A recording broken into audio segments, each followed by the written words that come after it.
যারা তুতুং এরিয়ার মধ্যে আসবেন কোনো কাজে বা ঘুরতে, অবশ্যই নিজস্ব গাড়ি নিয়ে আসবেন।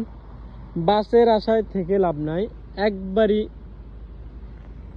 ভোগান্তি। এখানে বাসের আশা থেকে আমি প্রায় সময় ভিডিও করি, দেখেন 20 মিনিট হাঁটতে হয় যেই জায়গা যায়, আবার এখানে আসে অলরেডি 1 ঘন্টা 10 মিনিট দাঁড়িয়ে রয়েছি, বাস পাই না এখনো। যারা তুতুং এরিয়া আসবেন বান্দার থেকে শঙ্করন থেকে অবশ্যই নিজস্ব গাড়ি ভাড়া করে আসবেন। একবারই হয়রানি শিকার হইতে হয়। বাস এখানে এই এরিয়াতে বাসই নাই। যাওয়ার টাইমে দেখলাম বাস যাইতেছে 2-3টা, আসার টাইমে একটাও নাই। অলরেডি 1 ঘন্টা 10 মিনিট হয়ে গেছে। যারা এই তুতুং এরিয়া আসবেন অবশ্যই দেখে শুনে আসবেন, আর সন্ধ্যা হলে তো আপনার থেকেই যেতে হবে, পরে বিপদে পড়বেন।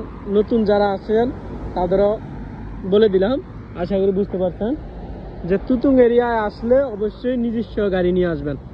বাসের আশা থাকলে ভোগান্তি পুরোই। দেখেন কি অবস্থা, বাস পাইতেছি না এখনো।